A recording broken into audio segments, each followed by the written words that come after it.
स्वामी विवेकानंद रचित कर्मयोग पुस्तक के ऑडियो बुक संस्करण के 25वें वीडियो में आपका स्वागत है। वर्तमान में हम इस पुस्तक का अंतिम अध्याय कर्मयोग का आदर्श सुन रहे हैं। आज जानते हैं स्वामी जी का साम्यवाद के प्रति क्या दृष्टिकोण था। ध्यान दें, यह स्वामी जी का व्यक्तिगत मतामत है। मेरी तरफ से इसमें कुछ बदलाव नहीं किया गया है। आग्रह है वीडियो को अंत तक देखें तथा लाइक और शेयर करें। कुछ सुझाव हो तो कमेंट बॉक्स में अपना मत जरूर प्रस्तुत करें। चैनल को सब्सक्राइब भी कर लें। आइए अब आज का प्रसंग सुनते हैं। इसके बाद अब हम साम्य भाव के संबंध में विचार करेंगे। उपर्युक्त सतयुग संबंधी धारणा से अनेक व्यक्तियों को कार्य करने की प्रेरणा मिली है। बहुत से धर्म इसका अपने धर्म के एक अंग के रूप में प्रचार किया करते हैं।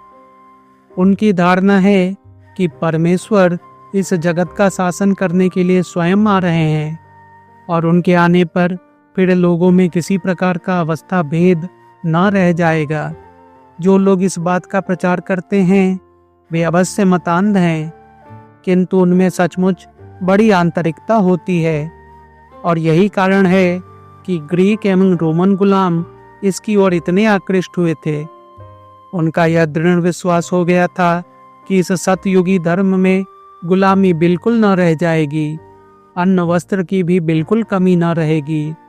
आजकल के जमाने में इसी सतयुगी भावना ने साम्य, स्वाधीनता और भ्रातृभाव का रूप धारण कर लिया है, पर यह भी एक मतांधता ही है।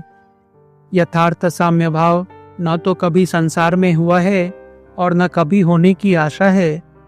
यहाँ हम सब समान हो ही कैसे सकते हैं। इस प्रकार के असंभव साम्य भाव का फल तो मृत्यु ही होगा। जगत की उत्पत्ति तथा उसकी स्थिति का कारण क्या है? साम्य का अभाव, केवल वैषम्य भाव। जगत की प्रारंभिक अवस्था में यानी प्रलय अवस्था में ही संपूर्ण साम्य भाव हो सकता है। तब फिर इन सब निर्माणशील विभिन्न सत्यों का उद्भव किस प्रकार होता है? विरोध, प्रतियोगिता एवं प्रतिद्वंदिता के द्वारा ही। थोड़ी देर के लिए मान लो कि संसार में सब भौतिक परमाणु संपूर्ण साम्य अवस्था में स्थित हो गए, तो फिर सृष्टि रहेगी कहाँ? विज्ञान हमें सिखाता है कि यह असंभव है। स्थिर जल को हिला दो, तुम देखोगे कि प्रत्येक जल बिंदु फिर से स्थिर होने की चेष्टा करता है, एक दूसरे की ओर इसी हेतु दौड़ता है।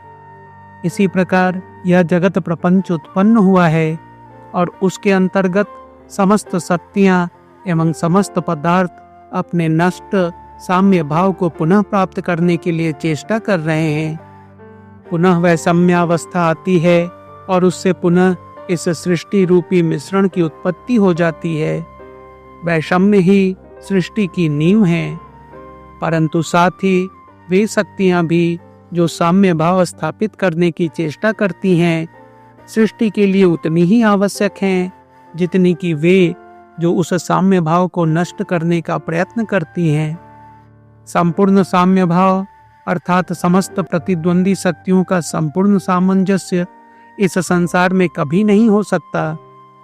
तुम्हारी उस अवस्था को प्राप्त करने के पूर्व ही सारा संसार किसी भी प्रकार के जीवन के लिए सर्वथा अयोग्य बन जाएगा और वहां कोई भी प्राणी न रहेगा।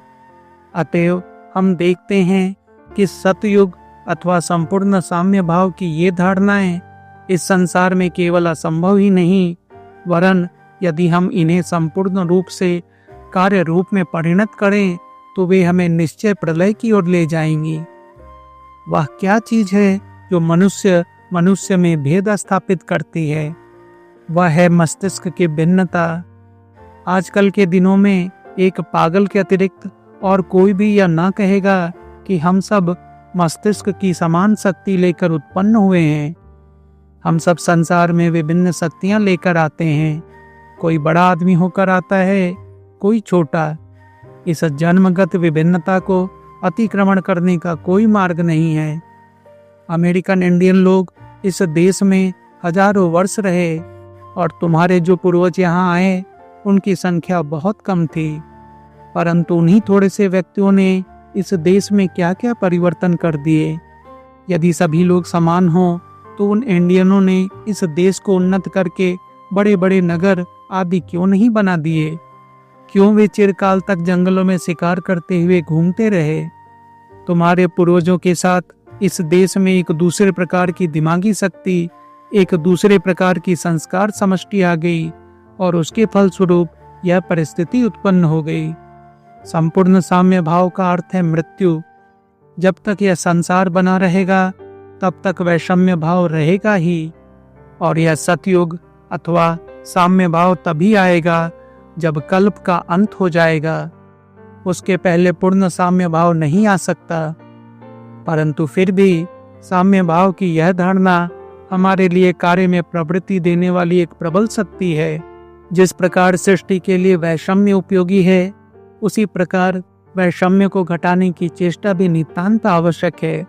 जिस प्रकार वैषम्य न होने से सृष्टि नहीं रह सकती, उसी प्रकार मुक्ति एवं ईश्वर के पास लौट जाने की चेष्टा बिना भी यह सृष्टि नहीं रह सकती।